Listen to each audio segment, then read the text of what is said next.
Good afternoon, girls. How are you doing today? Good. Good. Have you guys ever read the book Corduroy? Mm-hmm. No? Okay, what is this on the cover? Teddy bear. A bear in overalls. Do you see anything different about his overalls? I broke it. Yeah, Why are they broken, do you think? he's missing a button. Yeah? Maybe he's poor. Maybe he's poor. I don't know. Maybe But it's getting too tall. we're going to find yeah. out. Those are good ideas, though. So this book was written by Don Freeman. And what is the front of the book called? Do you guys remember? Corduroy. The cover. Oh. And the title of the book is called what? Corduroy. Good. It's Corduroy. Oh. But that was great. Thank you for sharing that. Okay. So, Corduroy is a bear who once lived in the toy department of a big store. Day after day, he waited with all the other animals and dolls for somebody to come along and take him home. Why do you guys think he had to wait day after day? Because he was at the toy store and not all the kids buy the toys every day. Sometimes moms say no. Sometimes? Good idea. Do you have an idea, Chantal? Maybe because a lot of people have bears already and I don't want another one. Well, we'll find out. The store was always filled with shoppers buying all sorts of things, but no one ever seemed to want a small bear in green overalls. Then one morning, a little girl stopped and looked straight into Corduroy's bright eyes. "Oh, Mommy," she said, "look, there's the very bear I've always wanted." "Not today, dear," her mother sighed. "I've spent too much already. Besides, he doesn't look new. He's lost the button to one of his shoulder straps." Corduroy watched them sadly as they walked away. "I don't know, or I didn't know I'd lost a button," he said to himself. "Tonight I'll go and see if I can find it." What do you think he means when he says he's going to go find his button? He's gonna come alive and look for the button in the store. Yeah, that's a good idea. Late that evening, when all the shoppers had gone and the doors were shut and locked, Corduroy carefully climbed down from his shelf and began searching everywhere on the floor for his lost button. Suddenly, he felt the floor moving under him. Quite by accident, he had stepped onto an escalator, and up he went. Do you know what an escalator is? Yeah, it's like moving stairs. Yeah. That's a great picture to imagine. That's exactly what escalators do. They take you from one floor of the building to another. Could this be a mountain, he wondered? I think I've always wanted to climb a mountain. He stepped off the escalator as it reached the next floor, and there before his eyes was the most amazing sight. Tables and chairs and lamps and sofas and rows of beds. "This must be a palace," Corduroy gasped. "I've always wanted to live in a palace." Chantal, can you tell me what a palace is? It's where the princesses live. Exactly. It's a giant room good enough for the king and queen and their family.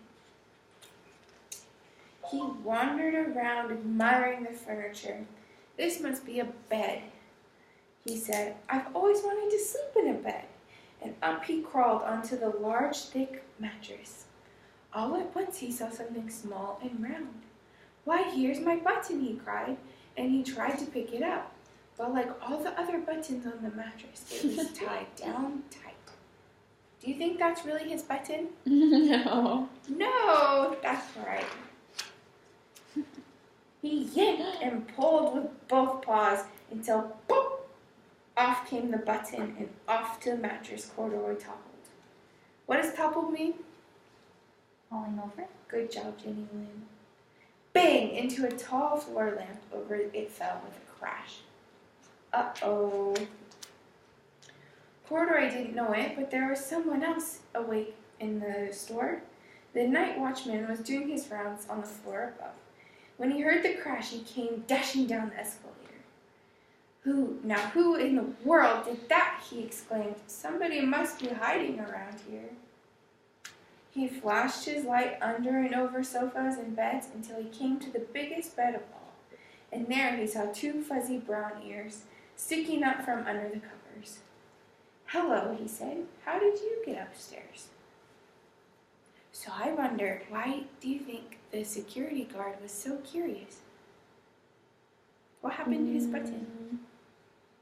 Talk to your partner and think about it. I think that he was curious because The bear is in the bed section.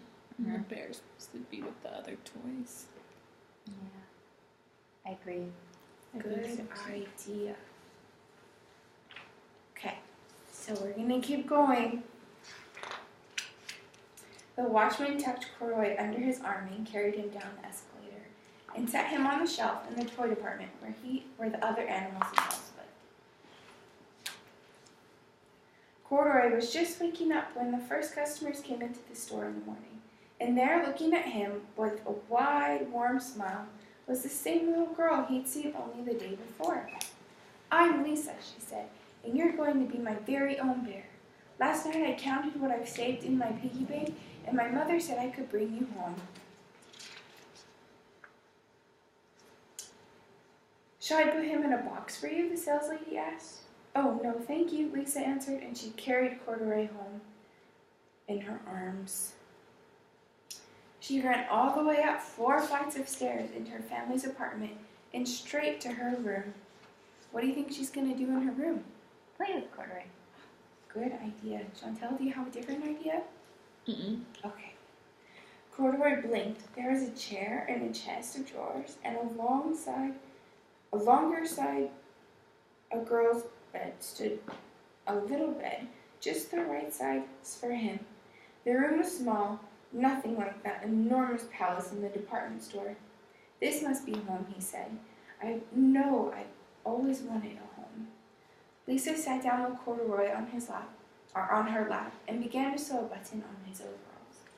"I like you just the way you are," she said, "but you'll be more comfortable with your shoulder strap fastened." So did missing a button keep Corduroy from finding a home? Mm-mm. No. And that's a good thing to remember, that no matter what, we can always have a home. "You must be a friend," said Corduroy. "I've always wanted a friend." "Me too," Lisa said, and gave him a big hug. So can you guys tell me what this story, Corduroy, was about? Everyone gets a home. Yeah. You don't have to have all your buttons, but people will still like you. Good. Now, who did Corduroy go home with? The little girl. Do you remember her name? Starts with an L. Lisa? Yes, great job. What was your favorite part of the book? Pop. When each fell over on the bed. That was funny. That's good. All right, well, that's Corduroy today, and we'll learn more about stories next time. That was great. We'll call that.